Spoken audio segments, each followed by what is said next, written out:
أعوذ بالله من الشيطان الرجيم بسم الله الرحمن الرحيم. Bapak Ibu sekalian,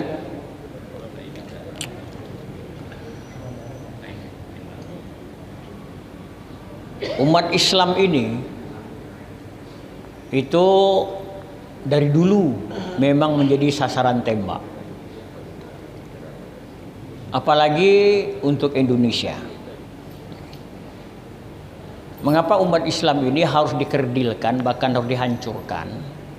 Itu bukan hanya kepentingan Indonesia, tapi kepentingan masyarakat dunia.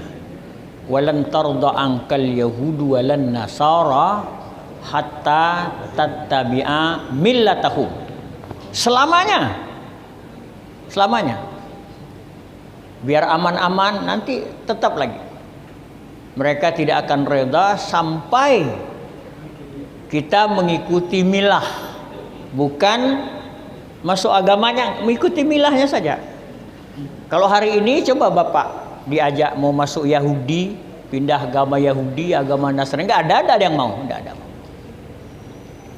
Tetapi dengan tidak sadar kita ikuti milah mereka, kita ikuti pola pikir mereka, kita terjebak dengan pola pikir mereka. Saya berulang kali mengatakan, ya, bahaya komunis ini. Komunis ini mulai masuk di Indonesia pada tahun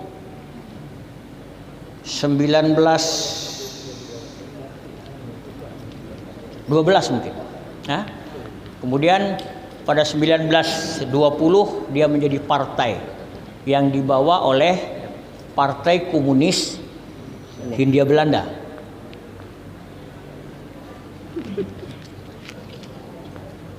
Jadi pada waktu kita dijajah 350 tahun oleh pemerintah Hindia Belanda, itu juga komunisnya ada, tapi belum bernama Komunis Indonesia. Komunis, lalu dia memberontak. Partai Komunis Belanda ini pernah memberontak sama pemerintah Hindia Belanda. Memberontaknya itu bukan untuk Indonesia merdeka, tapi memberontak untuk mengganti pemerintah Hindia Belanda itu dengan paham komunis. Itu terjadi kalau tidak salah pada tahun 1914.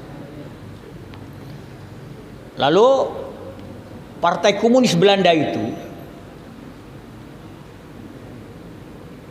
merangkul buruh tani, semua buruh-buruh. Jadi buruh-buruh itulah yang diajak mendemo pemerintah Hindia Belanda. Dan pada 1920 dia kukuhkan partainya itu, Partai Komunis Belanda itu. Jadi dua kali pernah memberontak Komunis Belanda itu terhadap pemerintah Hindia Belanda. Tapi walaupun dia gagal, pahamnya itu masuk. Walaupun dia gagal, pahamnya itu masuk ke termasuk pribumi kita. Sehingga setelah merdeka banyak kader-kader Partai Komunis yang dibina oleh Partai Komunis Belanda itu menjadi partai yang akhirnya menjadi partai kuat. Ada Alimin Musso, ada Amir Syarifuddin. Di zaman kemerdekaan, baru-baru merdeka 48 mereka sudah mulai lagi berontak.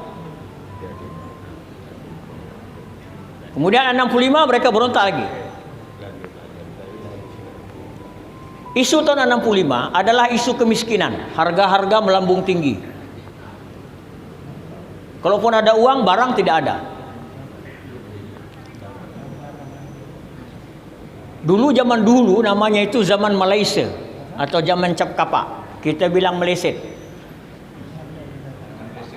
Tapi 65 itu timbul lagi itu kemiskinan, harga-harga melambung tinggi. Nah, orang-orang kita memang kata hadis juga,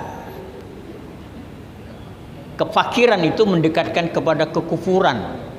Sehingga banyak orang-orang kita terjebak. Mohon maaf, orang-orang kampung kita, jangan Sungai Jawi juga banyak, ya, dikasih tanah segala macam itu, akhirnya jadi tapol golongan C.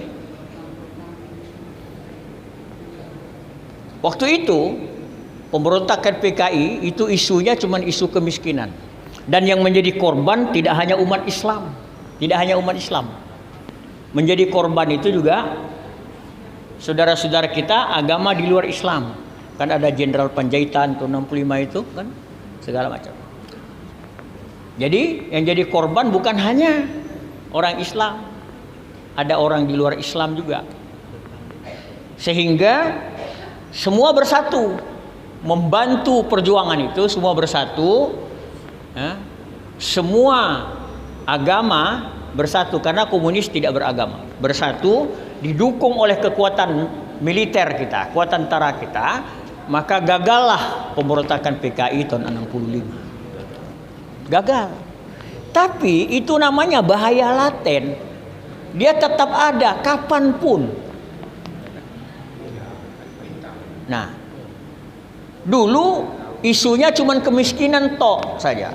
Tapi sekarang ini isu kemiskinan ditambah bendera COVID-19. Semua orang takut. Sedikit-sedikit.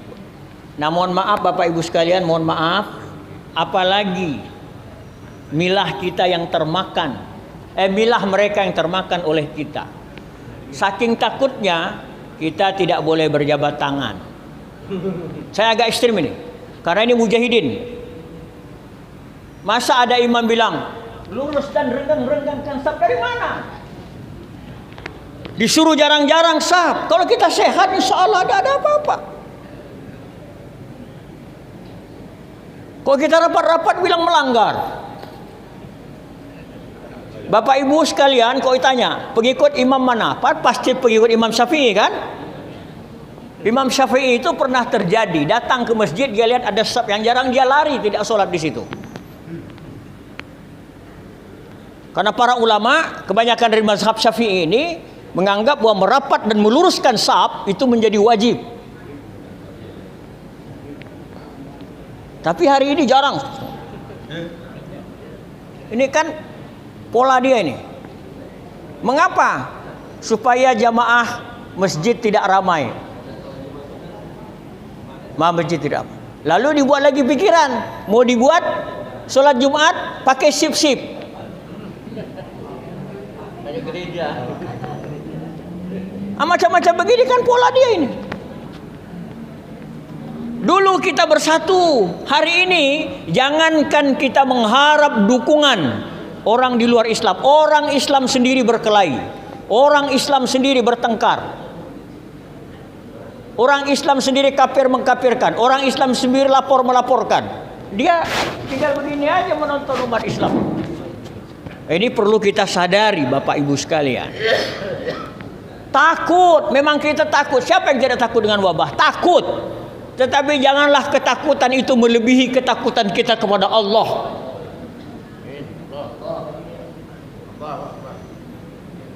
Itu ulama sering dengung-dengungkan, kalau kau tahu di situ ada harimau, ada singa, mengapa kau datang?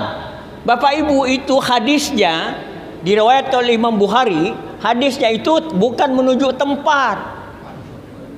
Kata Rasul, kalau kau ketemu dengan orang penyakit kusta atau penyakit yang menular, kalau kau ketemu, larilah kau seperti kau lari dikejar harimau.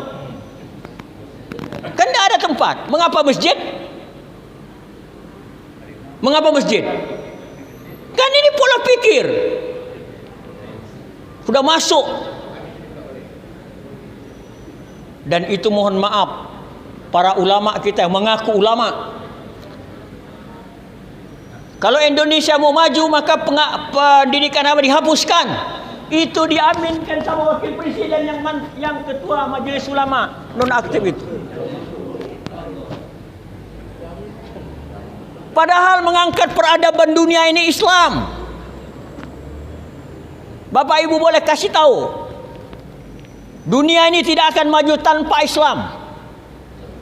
Takbir. Allah. Dulu kan kita mengenal angka Romawi. Cobalah Bapak Ibu mengali menambahkan angka Romawi bisa? Tidak bisa. Pakai angka apa Pak bisa menghitung? Angka Arab. Angka Romawi ada angka 0? Tidak ada. Karena orang-orang sombong itu tidak mengenal dia 0, tidak mau dia. Dia mau nulis saya saja huruf besar. Mana ada huruf kecil I? Huruf besar. Orang Romawi.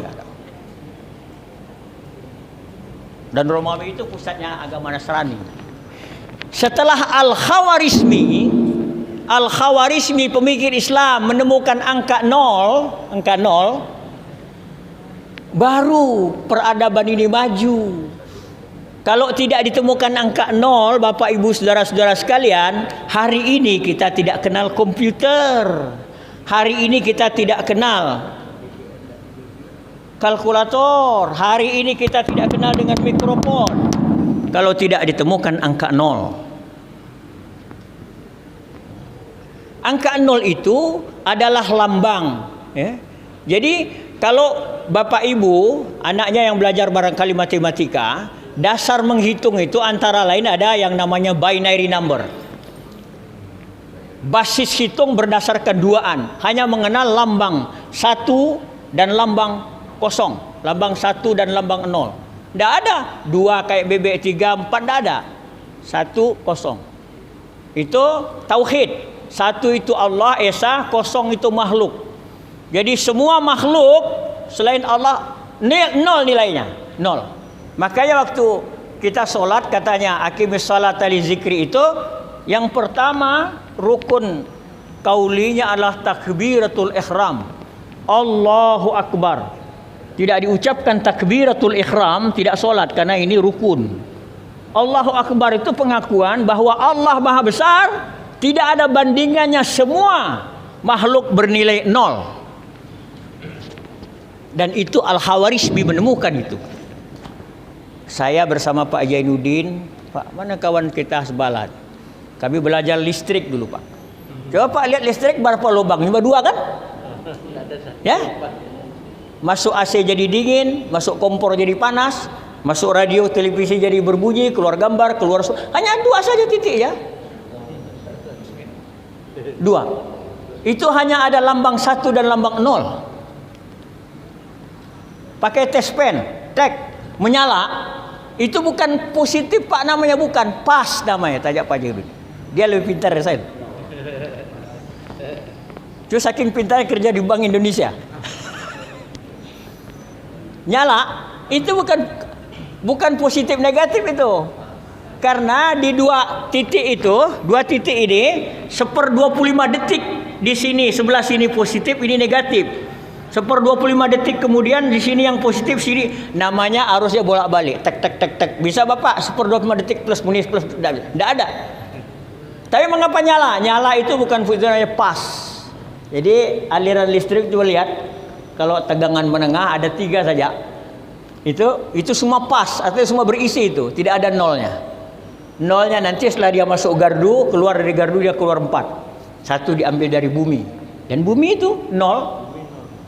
Lambang daripada 0. Jadi setelah ditemukan angka 0, karena mengaku bahwa makhluk ini 0, Khawarizmi menemukan itu, dan itu pemikir Islam, baru umat peradaban dunia terangkat. Jadi kalau ada orang mengatakan pendidikan agama khususnya Islam menghambat, itu bodoh. Sampaikan, saya berani lawan. Biar dia ulama besar. Kalau dia mengatakan pendidikan agama menghambat, dia bodoh, dia tidak mengerti peradaban. Dia biadab, dia tidak beradab. Orang-orang biadab itulah yang mengatakan tidak ada hari akhir. Nanti kalau lihat dia, macam mana surga neraka, tidak ada itu. Itu kan orang biadab, orang bodoh. Ya, ini Bapak Ibu nyuruh saya ceramah begitu. Ya, saya kira begitu Bapak. Yang penting sekarang bagi kita ini di akhir ceramah ini, jangan kita mau diadu domba. Karena sasaran tembak adalah umat Islam. Caranya umat Islam harus dihancurkan oleh umat Islam juga. Dulu ada orang tua kami di kampung Saigon, Ustaz Fauzi, selalu dia ceramah, ya.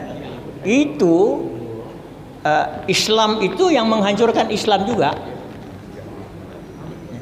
Kayu itu katanya yang menebangnya hancurnya kayu juga. Karena tangkainya kapak itu kayu.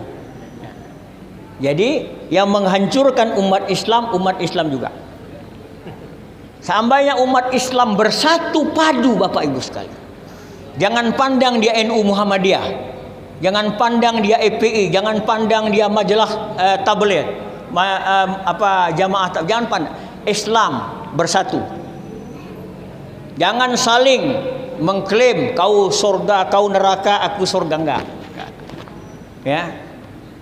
Jadi jangan hanya persoalan sepele berpecah belah. Jangan.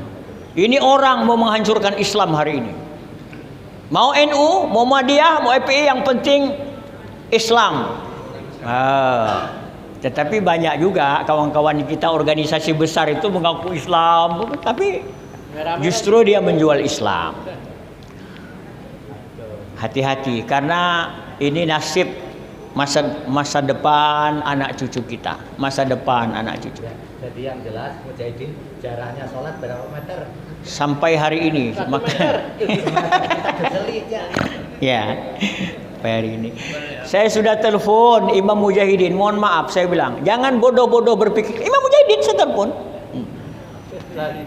Salah satu imamnya berlawan dengan hati nuraninya, barangkali itu penyebab dia dipanggil Allah, Tanah Sultan Utsman.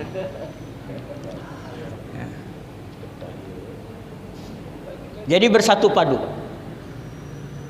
Bagaimana dia menghancurkan Islam ini? Kita lihat pesan Muhammad Nasir, mantan Perdana Menteri kita, dan dia partai Masyumi, partai kuat tahun 55. Kata Muhammad Nasir, Indonesia akan kokoh apabila 3 pilar bersinergi.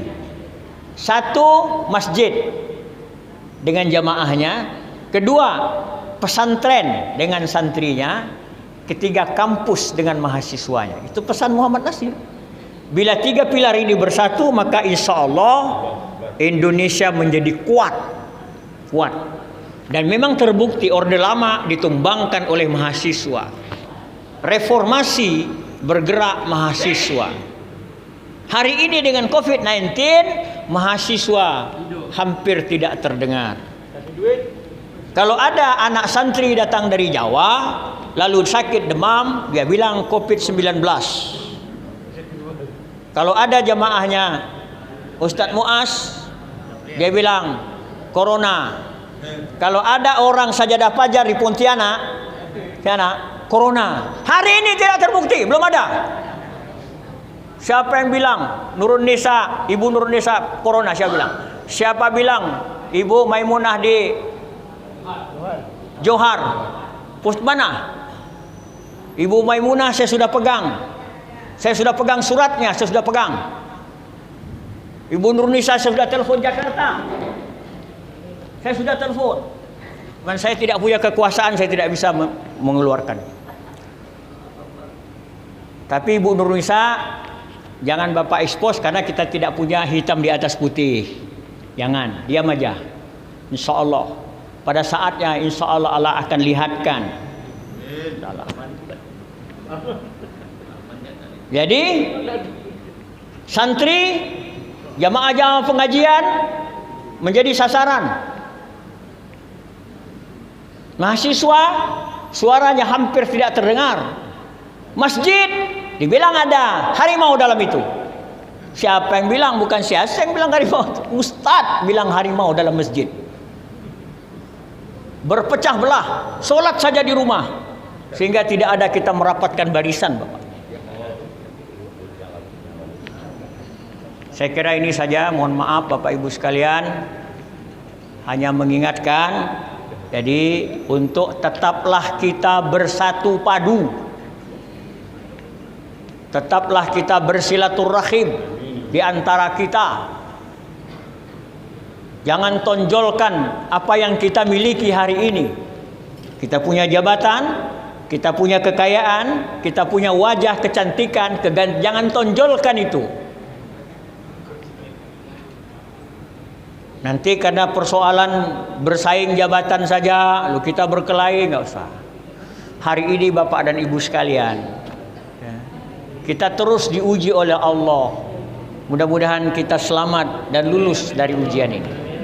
Terima kasih atas perhatian Bapak Ibu, mohon maaf atas segala kesalahan. Karena saya ini daif, pasti salah. Saya bodoh, saya tidak mengerti banyak tentang agama, saya bodoh, saya daif, maafkanlah karena saya bodoh itu. Tapi kalau setitik hikmah Bapak Ibu dapat dari pertemuan ini, insya Allah semua yang benar datang dari Allah. Nasrum minallah wa fathun qarib. Assalamualaikum warahmatullahi wabarakatuh.